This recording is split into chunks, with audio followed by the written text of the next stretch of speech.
You've been trained, maybe without even realizing it, to be available.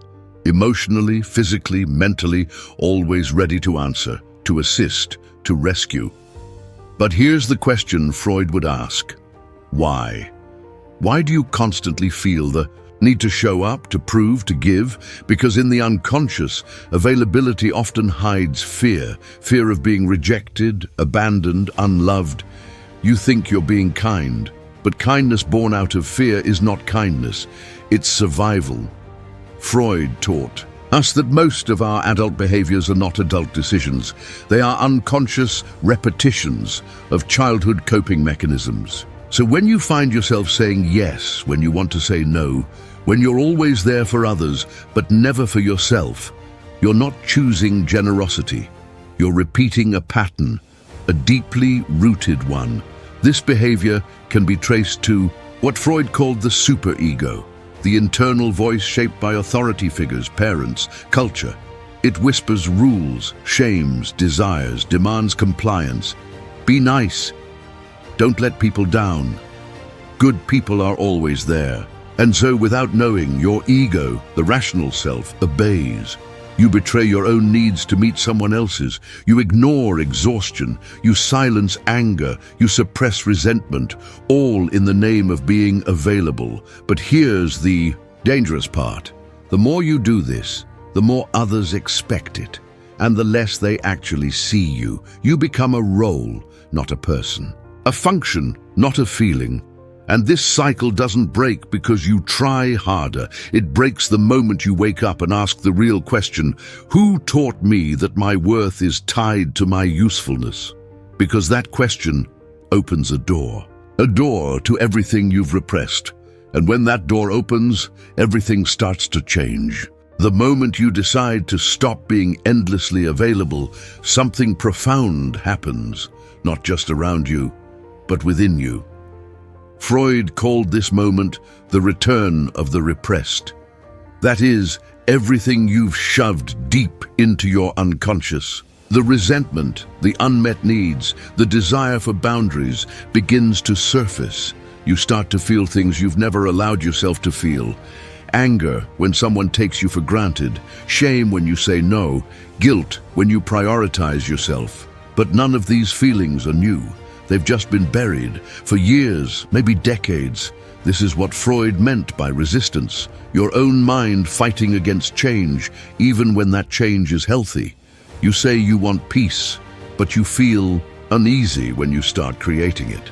You say you want space, but panic creeps in when others begin to drift. Why? Because your unconscious mind has linked your availability to your lovability. As a child, you may have felt loved when you were helpful. You were praised when you behaved, accepted when you pleased. So now, as an adult, you repeat this dynamic hoping for that same validation. But something unexpected happens when you stop. People get uncomfortable. Not just strangers. Your closest people. The ones who benefited the most from your constant. Yes, they might accuse you of being distant, selfish, cold. Not because you are those things, but because your withdrawal threatens the role you've always played in their life. You were the fixer, the supporter, the emotional container. Now you're something else, a person with limits, and in the Freudian view, this triggers their own defense mechanisms. They might project their discomfort onto you, or gaslight you into thinking you've changed for the worse. But in truth, you've only begun the journey of self-reclamation, because stopping your availability isn't about becoming cold. It's about becoming whole. It's about breaking free from the unconscious contract that says, I will give endlessly, so I won't be abandoned. When you stop being available, the first thing that changes isn't your relationships, it's your identity. Now that you've begun withdrawing your constant availability, the next Freudian phenomenon you'll face is transference. This is when the people around you unconsciously transfer old emotional patterns onto you. Suddenly, your decision to create space is no longer seen in the present context. It becomes a symbol of something else. For example, A friend may react to your distance as if you're abandoning them like a parent once did. A partner might feel betrayed, not by your actions now, but by echoes of betrayal from someone before. In Freud's world, we are rarely reacting to the moment. We're reacting to the unresolved ghosts of our past, projected onto those closest to us. And when you stop being available, you activate these projections like landmines. People don't just get upset, they feel rejected, abandoned, forgotten. But what they're really feeling isn't about you. It's about their own unhealed wounds. And yet, here's the twist. You may start to do the same. You might begin to project your old fears onto their discomfort. Suddenly their silence feels like punishment.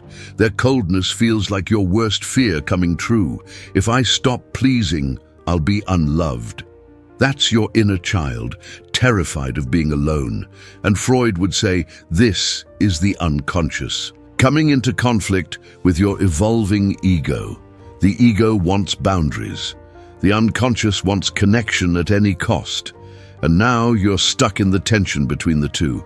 This is the danger zone where many people retreat. They go back to being available. They silence their needs. They perform love, hoping to earn it, but that's not healing. That's relapse, because every time you betray your own limits to keep someone close, you reinforce the lie that your worth is tied to your utility. But here's where things shift.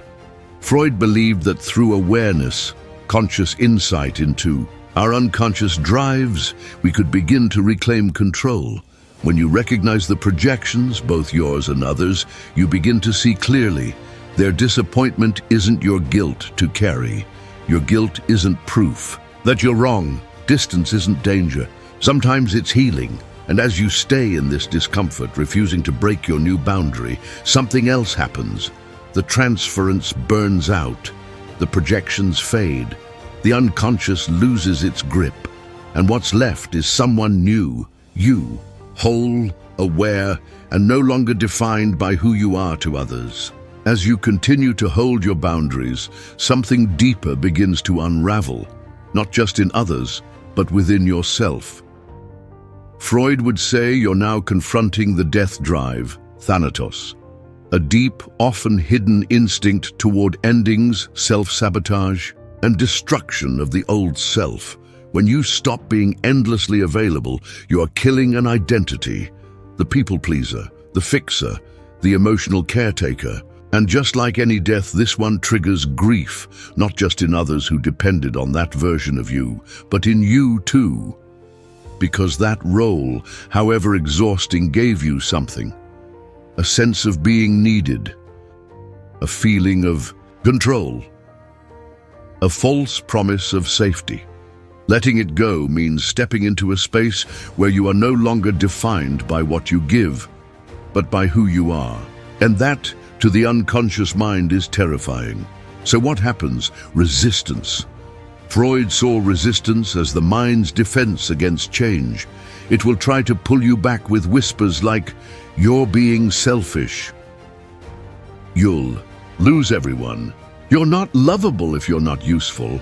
This resistance may show up as anxiety, guilt, or even sudden urges to apologize and fix things that aren't yours to fix. And around you, others feel this shift.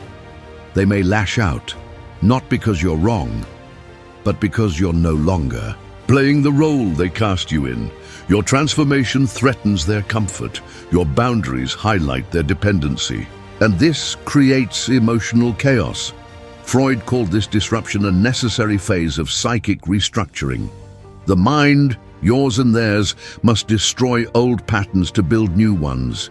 It's messy, uncomfortable, even painful. But here's the truth. Not everyone will evolve with you. Not everyone will accept the new version of you.